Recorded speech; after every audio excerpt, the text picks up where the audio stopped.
Hi, my name is José and I'm gonna talk now about pelvic floor and core consciousness.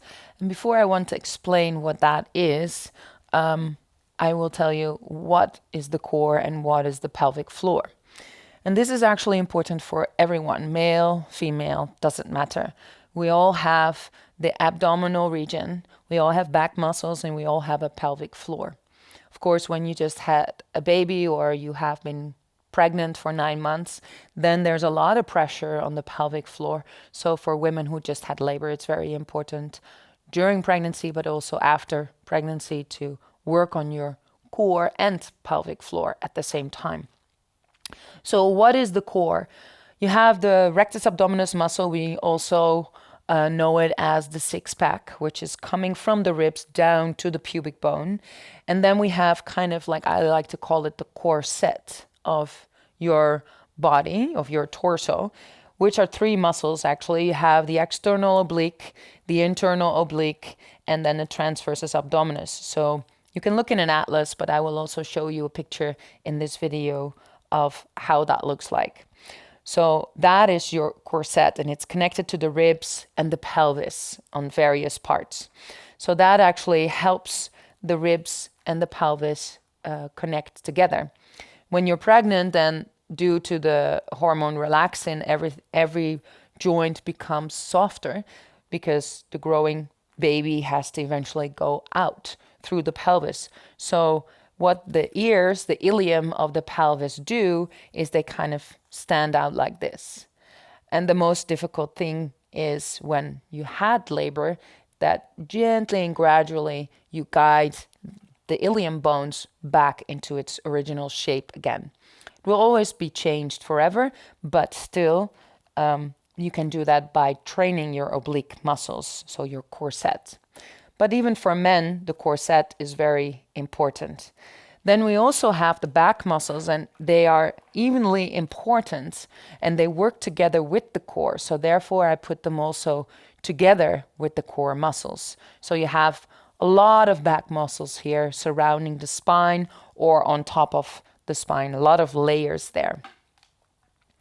So they work together as a package, basically, to keep your organs in place, so that the organs do not fall, and also to keep the ribs and the pelvis in place.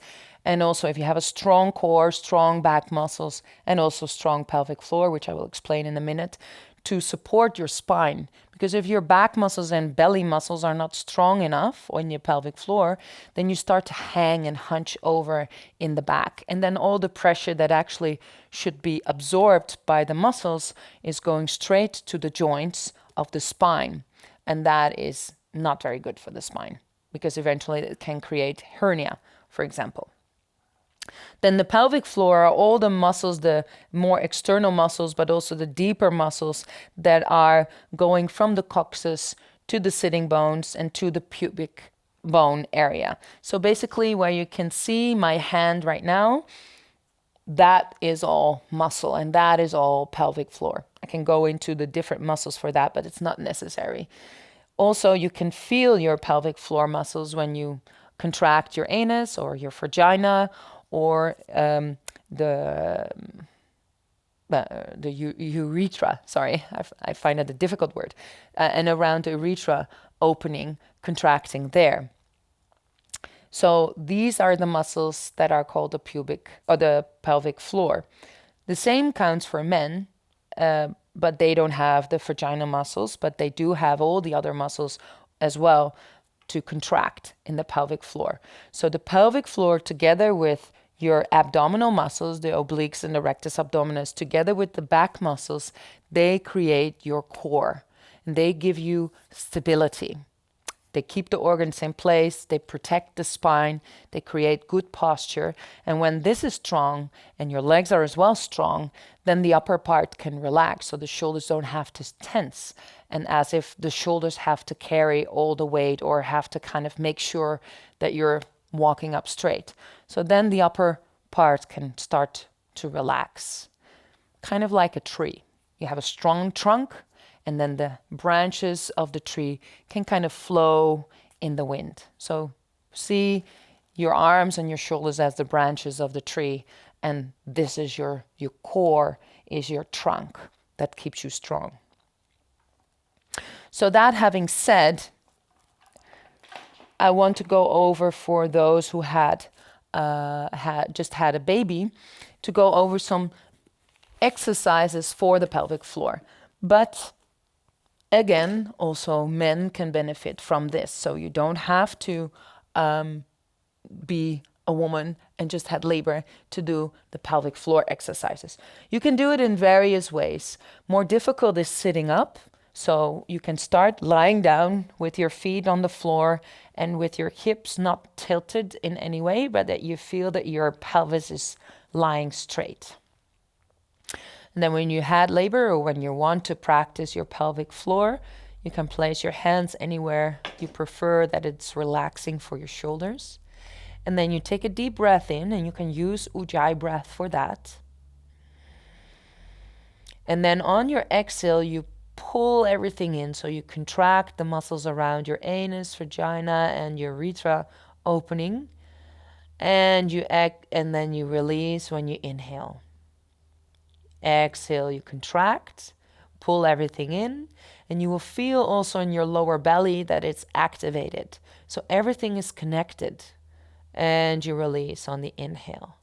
Try to keep the shoulders relaxed, really make the action happening from the pelvic floor, and you will feel, like what I was explaining before, that also the back muscles might react, and all the belly muscles. So again, you inhale, and then you exhale, you contract, pull in the navel to intensify it, and again, release on the inhale. Inhale, contract. Inhale and then exhale, contract. And release on the inhale. One more time. Exhale, contract. And on the inhale, you release. Then another one, which is a little bit more intense. So after a few months having had labor, you can try that bit by bit. And again, for men, this is equally important.